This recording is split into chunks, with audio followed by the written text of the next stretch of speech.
for giving me this opportunity to interact with so many students, so many schools that are participating in this career week. I think it's a wonderful idea. Must congratulate all the organizers for organizing this career week, and it's a pleasure to be here. My name is Nikhil Jaipurkar. I am one of the mentors at iStep Mentors, New Delhi. I'm based in New Delhi. And as Arun has already introduced me, I've done my chemical engineering from UDCT, which is now ICT Mumbai, Institute of Chemical Technology Mumbai. And then I did my MBA from IIM Ahmedabad back in 2003. So almost 19 years, 19, 20 years of career. I've been an entrepreneur. I've been into education right since my starting my career, but in the middle, I've also done a few ventures in renewable energy, in consumer brands, and again, I've come back to education for the past 3-4 years. So that's a brief background of my profile. And to start with, I just want to interact with the audience a bit. I have a short visual quiz coming up for you. So if you can answer, or if those schools students who are there in the auditorium, if they can answer and somebody can type in the answer, that would be great. So I've got some pictures of Indian business leaders for you. I'm going to show them to you one by one. I want you to try and identify them, identify who they are and which companies they lead. This should be an easy one. Any guesses who this is? You can use the chat box to quickly type in your answer, right? So we've started getting answers, but I'm not going to reveal them till I get at least 3 or 4. Oh, interesting answers. Somebody has mentioned Jeff Bezos. Is this Jeff Bezos? Do you think this is Jeff Bezos? Okay, so we're getting correct answers as well. Right. So this is Satya Nadella, right? And oh, he looks like me. Thank you so much. I'm flattered. So there are some people who've got a good sense of humor here. This is not me. This is Satya Nadella, who is, which company does he lead? Any guesses? Right. Right. Anyone else? Okay. Okay. So yes, the company that Satya is the CEO of is Microsoft, right? Everybody has got this answer correct. CEO of Microsoft. You're right. And obviously he's an Indian origin person, right? Everybody is aware of that. He's been in the news recently quite a lot in the past couple of years, because he has made sure that Microsoft is performing quite well, as from the time he has taken over from Bill Gates. Right. So let me just quickly move on. What about this person here? Sounds familiar? Any guesses? Right. I think more people should guess. And thankfully I don't look like him. I'm sure you will not mistake him for me or me for him. Right. So this is Sundar Pichai. And which company does he lead, or which company is he a part of? Right, Google, Alphabet, correct answers. Alphabet is the holding company now, which has Google as one of its brands or part of its portfolio, right? So yes, again, an Indian origin person who's leading a large multinational company, a big company, a global company, right? What about her? Anybody knows who she is?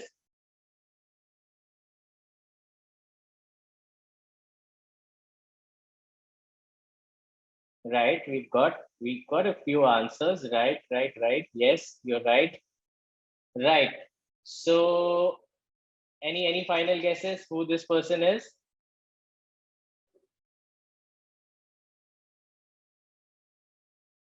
I want one more correct guess from someone before I can reveal the answer, because I'm sure there's a lot of brainstorming going on. I can imagine it. Unfortunately, in online events, in webinars, we can't see that, but I'm just imagining it, and I'm just trying to be a part of all that excitement.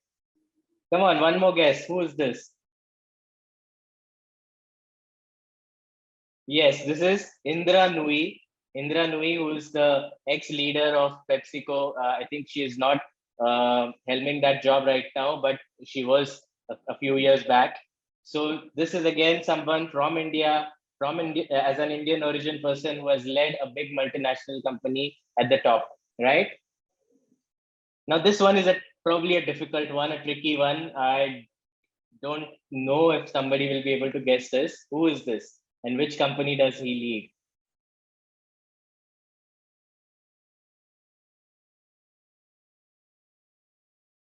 Yes.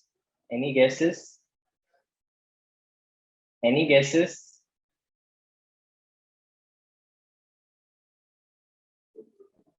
Okay, I'll give you a hint. This is somebody who is the CEO of IBM. Have you heard of IBM? Have you heard of IBM, the large technology company, International Business Machines, IBM? Have you heard of that? So again, an Indian person is the CEO of IBM. You may not have heard of his name. His name is Arvind Krishna. Arvind Krishna, yes, right. Somebody must have Googled, searched for it, or maybe, somehow found out. Right. So this is Arvind Krishna. He heads IBM. Uh, Again, somebody from India who has done well and is in the higher echelons of corporate world. Okay. Finally, this is the last one. I am sure everybody will be able to identify this person quite very much in the news lately. His company as well as this person himself. He's the CEO. Yes, yes, correct, correct. Anyone else? Which company does he lead? CEO of Twitter, right? Not Flipkart. Come on, it's not Flipkart. It's Twitter, right? And his name is, any guesses? Parag Agrawal, yes, right. So we saw 5 Indian origin people who've done exceedingly well for themselves in world business, and they are leading their companies and they are thought leaders in their field. So I want to ask you a question. What do they have in common? These global business leaders, obviously they are of Indian origin, so that's one of the things that is common. But what else? What else is common among them? Any guesses? Other than, yes, they're hardworking, right? Obviously, you need to work hard, and so as a result of their hard work, what is something else that is common? Uh, Let me not. They're involved in tech companies, but PepsiCo is not a tech company by per se. So it's not that all of them are tech companies. Yes, somebody has tried to answer it, and your answer is quite close to what I have in mind. All of them have been educated at one of the top 100 universities in the world.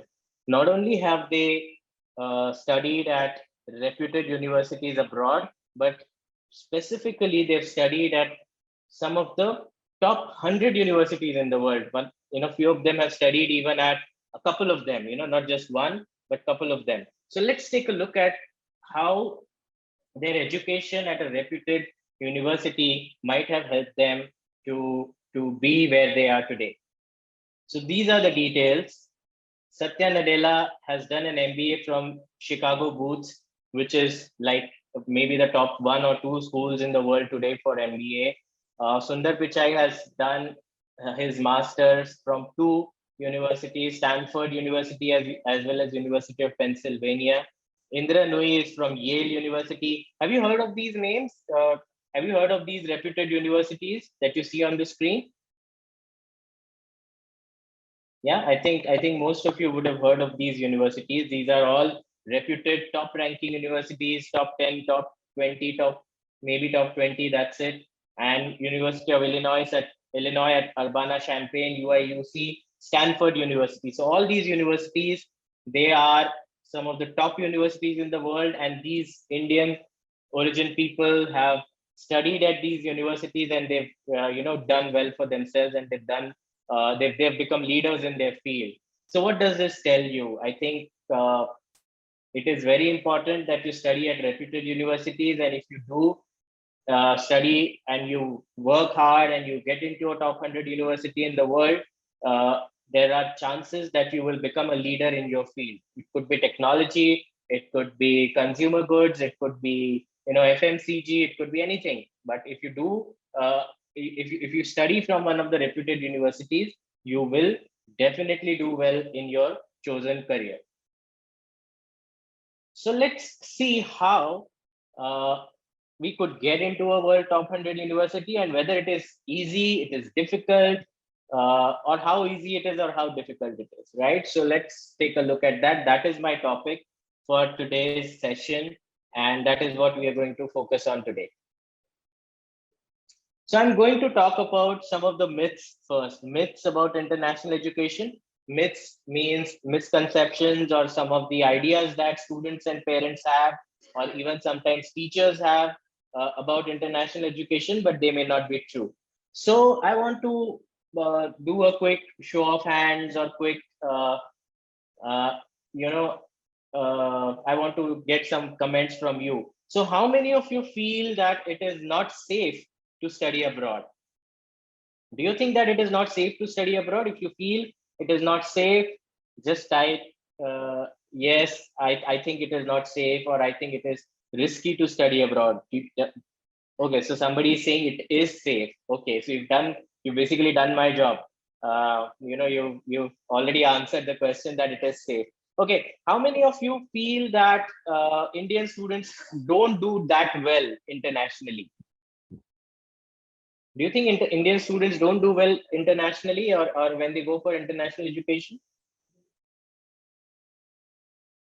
That it's difficult to study, they're not able to manage. Is there someone who thinks like that? Yes, it could be because of the change of the systems, the change of the way the courses are conducted. So yes, there could be there could be a change that might be difficult to adapt to, right? But there is somebody who's saying no, they make us proud. Obviously, we've seen Indian people do so well, so we also know that it's possible to do well. Okay, so let's take a look at these myths one by one. So the first myth that many students, parents, they have is that it is difficult to get into a high ranked university abroad, right? So I'm not saying that it is very easy or you will get into a university without doing any effort. But if you compare it with Indian universities, especially some of the top ranked Indian universities, like say the IITs, or some of the IIMs, how difficult or how easy it is. I just have a few statistics for you. You see LSE, have you heard of LSE, London School of Economics? London School of Economics is, the acceptance rate is 16%, or 1 in 6, which means that out of every 6 applicants, typically one student is able to get an offer, which is decent enough. University of Melbourne, by the way, LSE is ranked in the top 5 in the world for the courses that it offers. So LSE is a very highly ranked college in UK, in London. University of Melbourne, again, one of the top ranked universities in Australia, I think in the top 30 in the world. It has an acceptance rate surprisingly of 70%, which is like 1 in 1.4. So for every 1.4 applications, one student is able to get an offer. Which is quite surprising, but it is what it is. Do you know what is the acceptance rate for IITs? It is 6%, which means 1 in 16 applicants is able to get an offer, or is offered a seat at one of the IITs. And if you look at some of the top IITs like IIT Delhi or IIT Bombay or IIT Madras, or if you look at some of the top sought after courses like computer science, I think the ratio will be even maybe 10 or maybe 50 times poorer than this. Maybe 1 in 100 students or 1 in 1,000 student will get an acceptance. So if you look at the acceptance rate for IITs and you compare them with higher ranked universities abroad, I think it is easier to get into some of these universities. And that's not only true for the names that I've mentioned here, it is true for almost all the top universities abroad. They are quite willing to accept students, and their acceptance rate is much in favor of students as compared to the IITs. One of the other advantages and one of the focus areas of this session is that the admissions are on the basis of year 12 marks. So if you look at this here, right here, the admission is on the basis of year 12 marks, which is you don't have to appear for any additional competitive exam. For most of the universities, there will be some that will ask you to appear for maybe a SAT exam or some other exam. But I would say 80 to 85% of the universities are happy to give you an offer on the basis of your year 12 marks, which means you don't have to take unnecessary stress. You don't have to worry about any other exam. Just focus on your board exams, get a good performance, get a good score in your year 12, and uh, be ready to start your bachelor's degree in a good university anywhere in the world, right?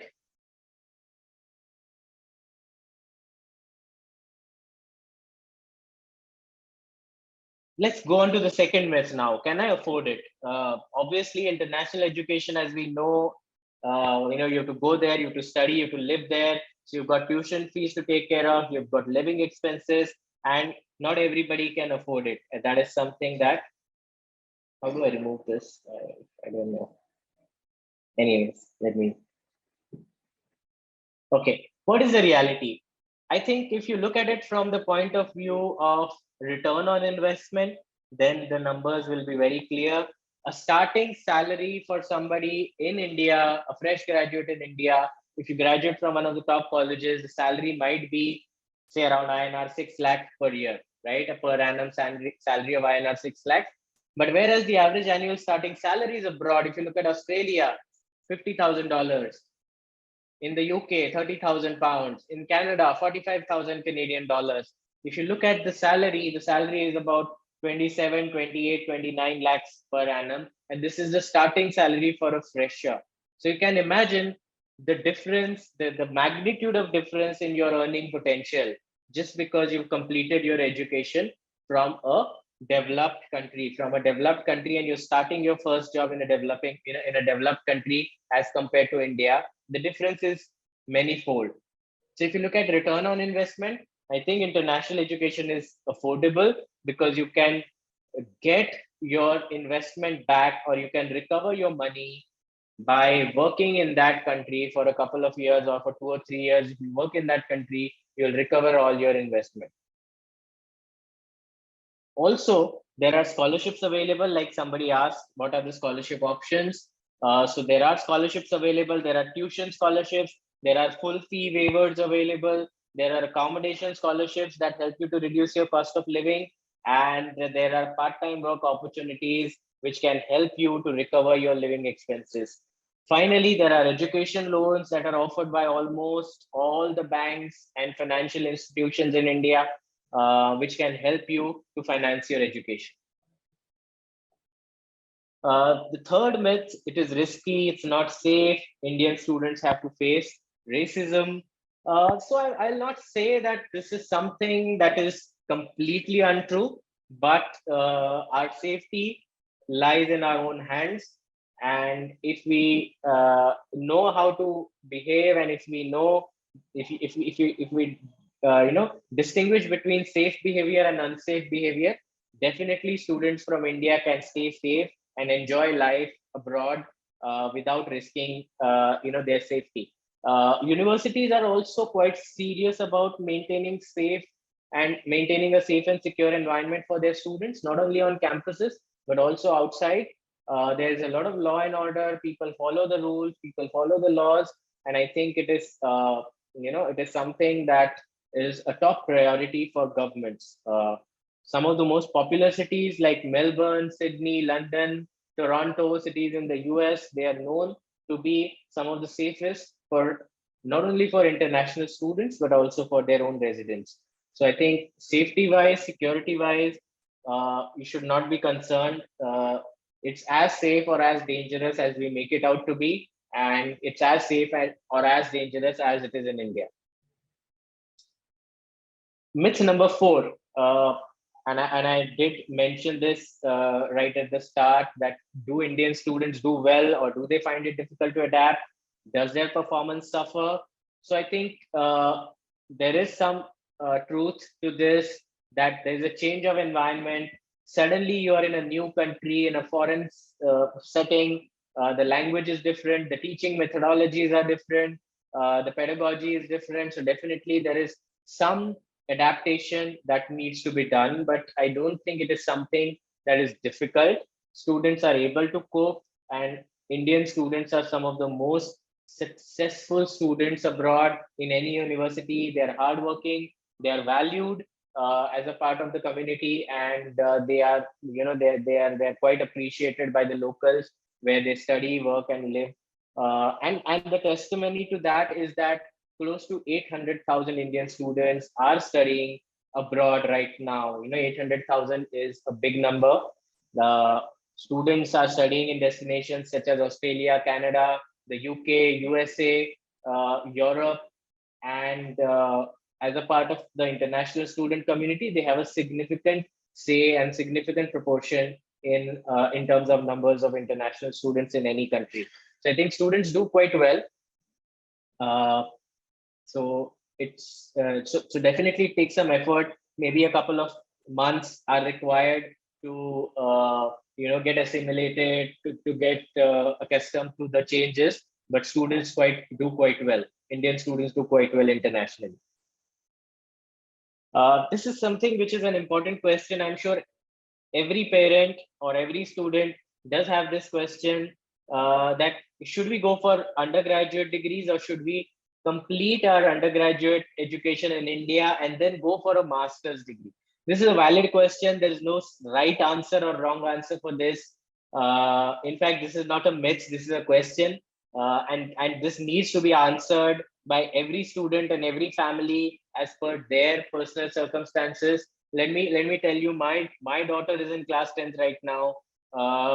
So if you look at our own personal situation, it's like, her mother is of the opinion that, my wife is of the opinion that we should not send her abroad for bachelor's. She should complete her bachelor's in India and then go for a master's abroad. So I think that is her opinion as a mother. She feels like that. If you ask me, I am quite keen that she should go to a good university. If she doesn't get into a good university in India, she should go abroad for a bachelor. So that is my opinion. Your guess is as good as mine. Who's going to win in this? But I think it depends on your personal situation. One of the other important things that you need to look at is the cost. The cost of education. As you know, the undergraduate degrees are 3 or 4 years long, whereas the master's degrees are 2 years, or sometimes they're even 1 year long. Like in the UK, you can do your master's in 1 year. So obviously, the cost of education is lower when you go for a master's degree. Uh, Secondly, how mature the student is, how confident the parents are sending the student abroad at a young age, how independent the student is, whether the student is able to take care of their chores, their cooking, their daily, activities, their own studies, their own, travel from the university, their own commute to work. So all these things are important to take into account while deciding whether you should go for your bachelor's degree, or you should wait for your bachelor's to complete and then go for your master's degree. So it depends on that. So if you have the finances and if you're confident of living independently, go for your bachelor's degree right away, international bachelor's degree right away. Because if you get into a top university abroad but are not able to get into a similar university in India, there's no point in compromising. Don't compromise. Go for the best education that you can have. Finally, myth number 6. Uh, why should we study abroad? We can always go find a job abroad. We should study in India and work abroad. I think that is also a good plan, because you can get international exposure by working abroad, by working in a multinational company. Maybe you start your job in India, then they'll send you abroad. So I think you'll get the same international exposure. That's a good plan, but sometimes that plan may not work out, because getting an international job or an international placement may not be easy with your Indian qualifications. So just keep in mind that the companies are reluctant to hire people if they are not, you know, they I'll not say they're reluctant, but they may not, you may not get access to all the jobs that exist abroad, that are being advertised abroad. You may not get access to them. They may not be able to process your visa, for example. So studying abroad is one of the easiest ways to start your job in a developed country, in a developed economy, to start your career at a salary, at a point where, you know, you will be able to work in a global company, in a global environment, get international exposure, build a network of contacts internationally. I think study abroad is one of the easiest ways to do that. So I think I've covered the myths. I hope I've been able to give you some clarity about, you know, some of the questions that you may have had. I hope I've done that. So let me quickly go through the rest of my presentation, and hopefully we'll have enough time left for questions at the end. If you have any questions, please keep typing. Please keep sharing them in the question and answer box. We'll take all your questions. Uh, Towards the end of the session, I'll try to answer all your questions. If I'm not able to answer your question, I'll definitely reply on email. I'll share share my answers. You know, make sure that you get access to those answers that you're looking for. So please keep those questions coming. Let me move on now. So what are the advantages of studying abroad? I think we've already covered one thing, which is you study at a higher rank international university as compared to what you may get in India. So if you're getting a good university, if you're getting into a good IIT or a good IISc or IIM, or, you know, whichever discipline you're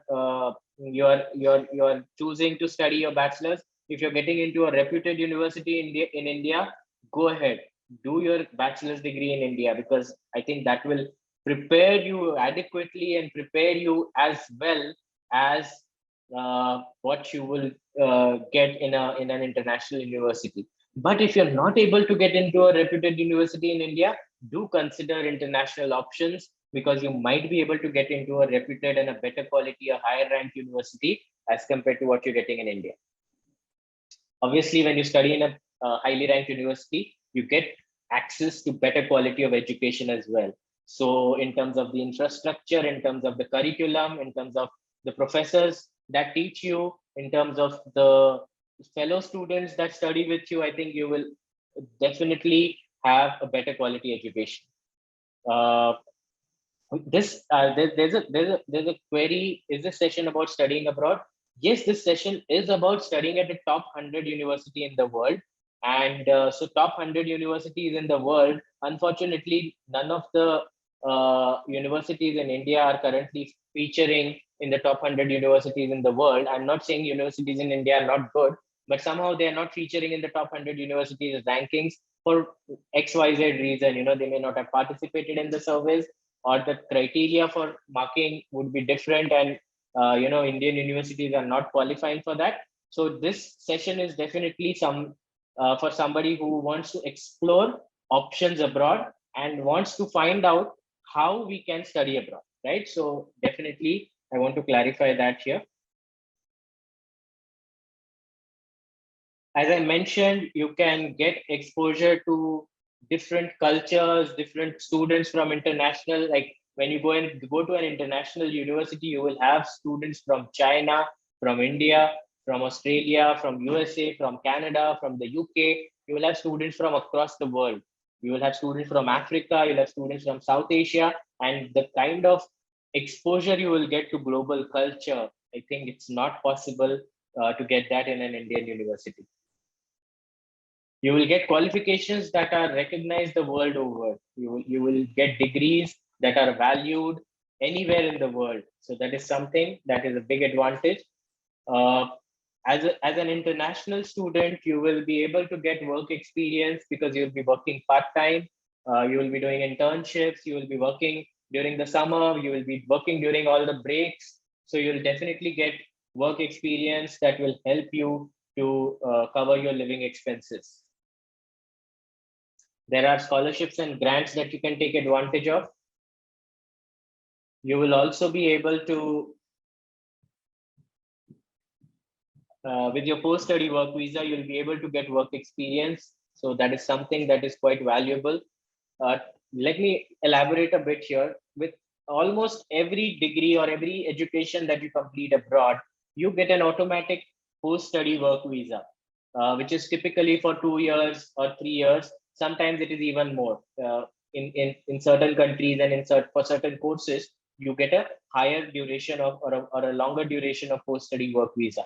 So this is something which is very important, because it allows you to stay in that country even after completion of your education and to get get valuable work experience after your studies. So this is something that you should definitely look for. And you can start your career. Your first job will be in a developed economy. So imagine you study in Melbourne, imagine you study in London, and after completion of your degree, you start working in London or Melbourne.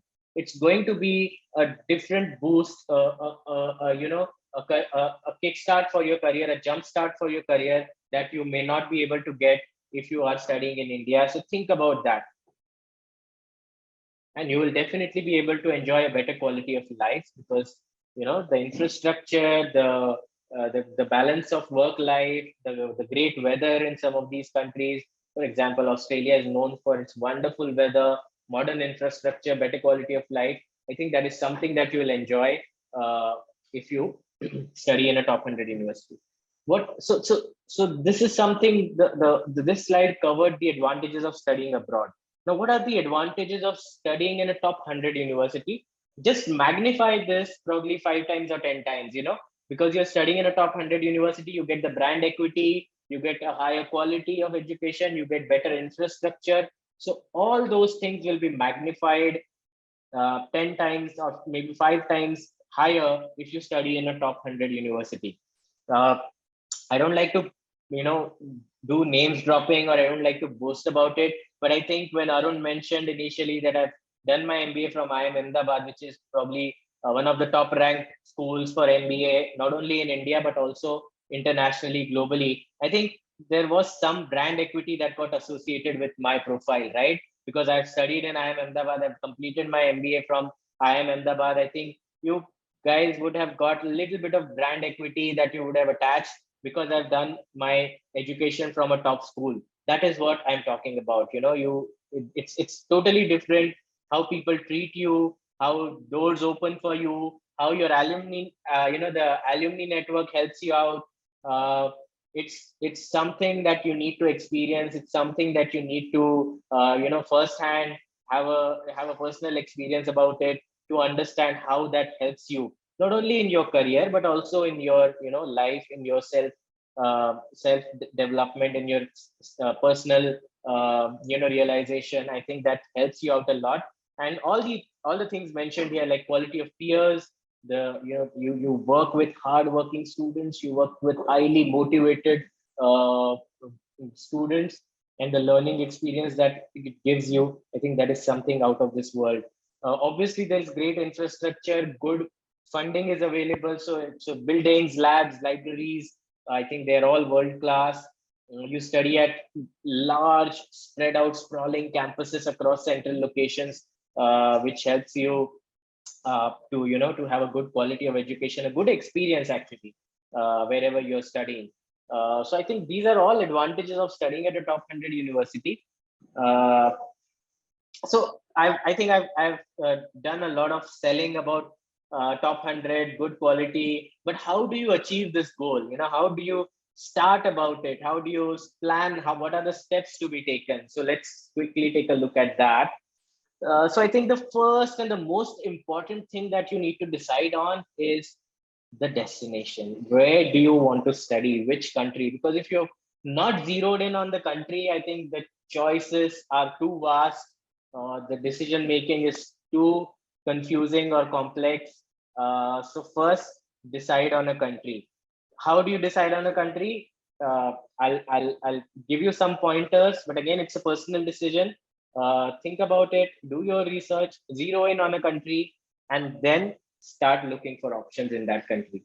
Because if you don't know where you want to study, I think it it is too confusing. It's too vast, uh, field to actually choose in a rational manner. So I think country is something, destination is something that you need to choose first.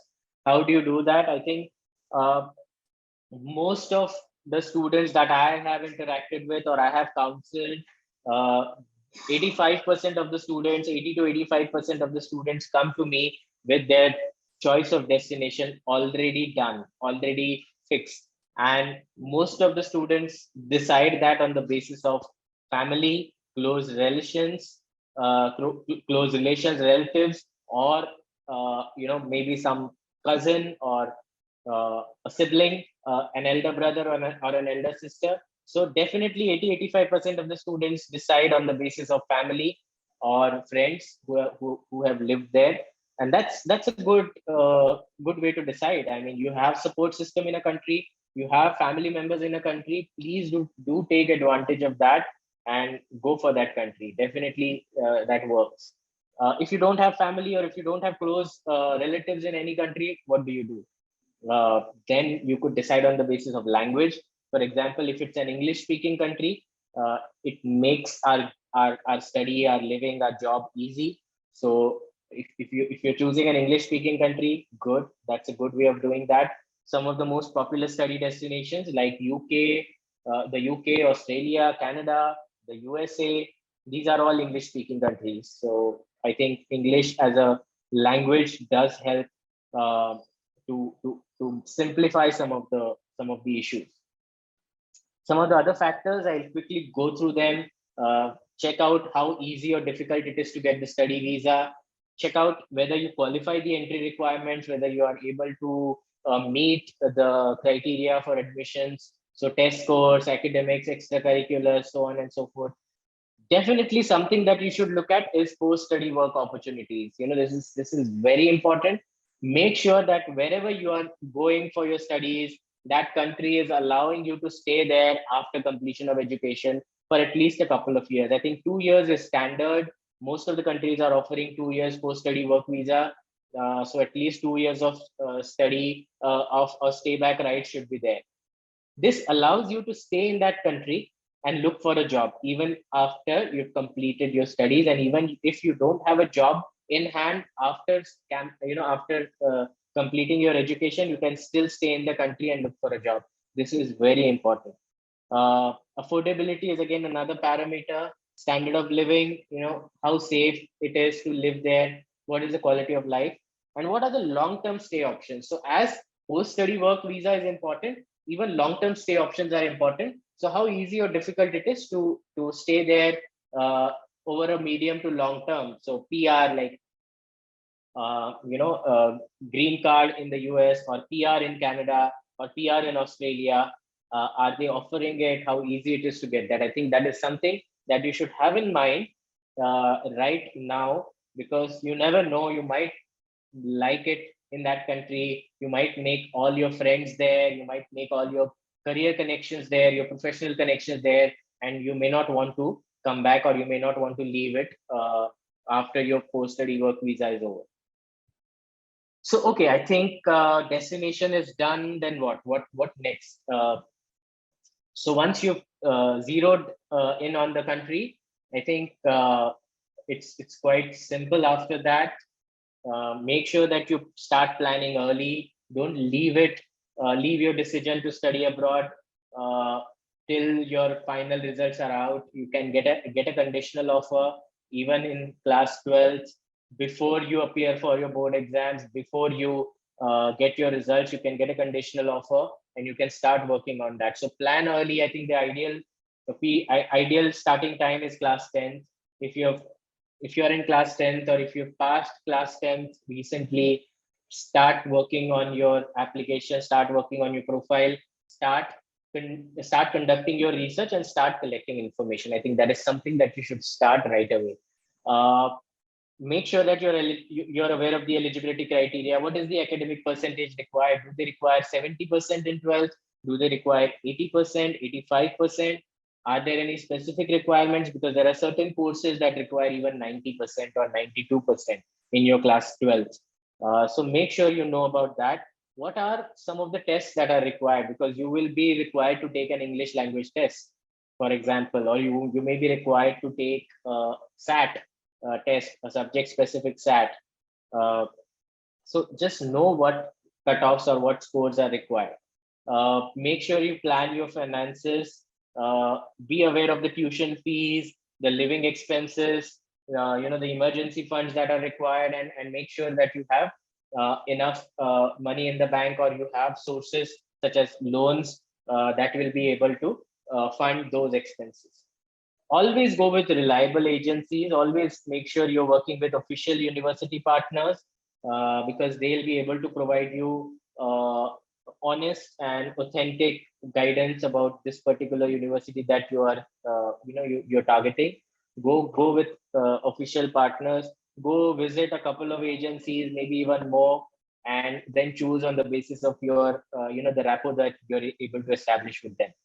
And always make sure that you are aware of the documentation requirement, and you are working on the documentation well in advance, because some of the documents may require time to get. For example, your school may take time to give you letters of recommendations, or you may need time to prepare for the test and get your test score. So make sure that you plan well in advance. So here are 6 steps. If you follow these 6 steps, I think your application will be quite hassle-free. First step, get your profile document ready. So profile documents include your passport. If you don't have a passport, apply for a passport, get a passport, get your academic documents like your results, your all your class 10th, class 11th, class 12th results. If you haven't appeared for your class 12th exams, maybe get your predictive scores from your school. Get all those things. Make sure you prepare a good statement of purpose. Show it to some expert who will give you some feedback, who will help you make it better. Get recommendation letters, and make sure that you have all of these documents in place before you start your application process. Shortlist programs that fit your requirements. So go for the country that you've chosen and shortlist the programs that fit your requirement based on academics, based on budget, based on location. These are the 3 criteria that you can use to select or shortlist programs that you want to apply to. Always make sure that you have options in hand. Don't just depend on one university or one program. Make sure you apply to at least 2 or 3 universities, so that if you get a surprise decision, you don't get that program that you want, you at least have a backup option. Find out about the test scores, prepare for those tests, take coaching if required, get the desired score in one go. For example, IELTS or PTE, these are exams that are required to show your English language proficiency. Make sure that you prepare for this exam and get your test score in time. Financial documents, insurance. Specific countries have specific requirements. So depending upon where you want to apply, you will need documents, you will need financial statements, you will need insurance, health insurance, you will need travel insurance. Make sure that you have all those, or health checkups. For example, you will need a medical certificate for UK, for Australia. Make sure that you have all these documents prepared in time. So once you've completed the application formalities, get your offers, pay the required fees to the university, and as a final step, apply for your visa, get your visa, and travel to the country of your choice. So these are the 6 steps. If you follow these, obviously each step will involve sub-steps and number of activities to be done during that. And definitely some of the experts will be able to help you out. The career counselors or the university reps will be able to help you out in this. Make sure you take guidance from them, and make sure you incorporate the changes that they suggest you to do so that your profile becomes stronger. We're coming to the end of our presentation here. So I would like to spend some time on some of the programs that are quite popular and some of the programs that are likely to get you jobs in the coming decade. Like all of you are going to join the workforce in the next 4, 5, 6 years, depending upon in which class you are right now, in which year you're studying right now. But most probably you will be joining the workforce in say 2025, 26, 27. So you need to know what kind of jobs will be available in the next 5, 6 years. I think this is obviously not an exhaustive list, but these are some of the fields that are likely to do well, that are likely to have a good demand for professionals in the next 10 years. So definitely, if you build your career looking at some of these fields in mind, some of these programs, I think you will do well. The usual suspects are all there: big data, business analytics, computer science, especially artificial intelligence, robotics, mechatronics, data science. So anything related to health. We've just come out of a pandemic. It's still not letting us go, but I think we are towards the fag end of it right now. So public health, nursing, anything related to healthcare, I think that's going to do quite well in the coming years. Professional accounting is another field that is seeing a lot of interest. Anything related to law, for example, if you do your law degree from a reputed university, I think that's going to be quite a smart career move for you to build a career in law. So these are some of the fields that you could think of when you are trying to get into a bachelor's degree. And some of the industries or sectors to watch out for, I think autonomous vehicles are going to do quite well. To the autonomy to which the vehicle would be, the degree to which it will be autonomous may be varying, but we are already seeing a lot of assistance that drivers are getting from their vehicles: smart vehicles, internet connected vehicles, vehicles with cameras, vehicles with sensors, and obviously there are pilots that are ongoing where there is no driver required or no human assistance is required. So this is one field that I'm quite excited about. I want to see where it goes in the next 10 years.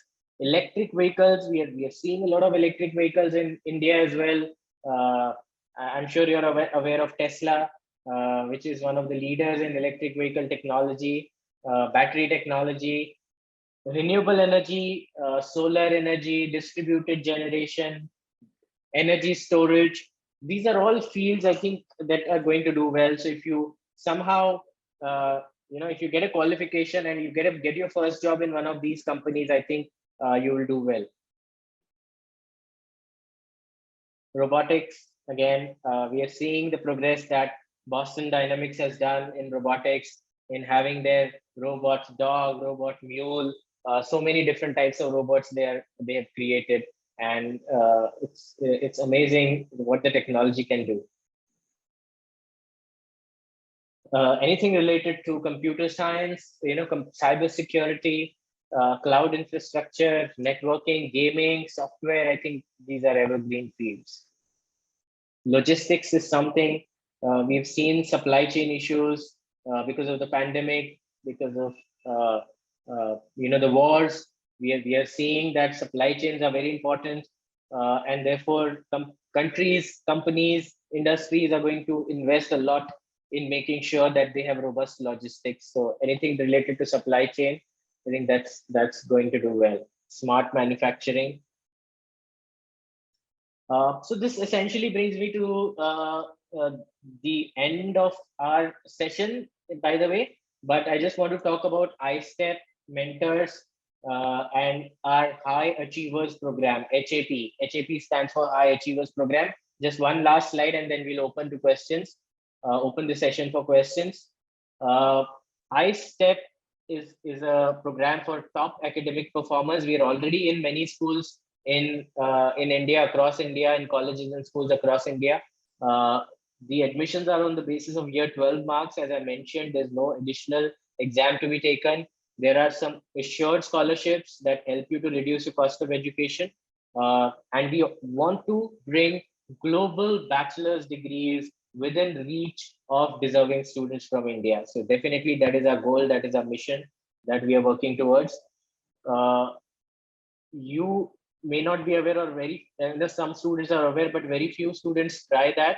You can actually get an offer of admission from world's top 100 universities even before your board results are out.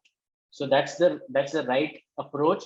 Get a conditional offer before your results are out, so that after your results come, you are ready with all your documentation and your offer, and you're ready to lodge your visa application. So you can do that. You can save time by doing that. And if you have any questions or any queries related to the iStep High Achievers program, please do get in touch with one of us, or I'm sure Arun will be able to help you out.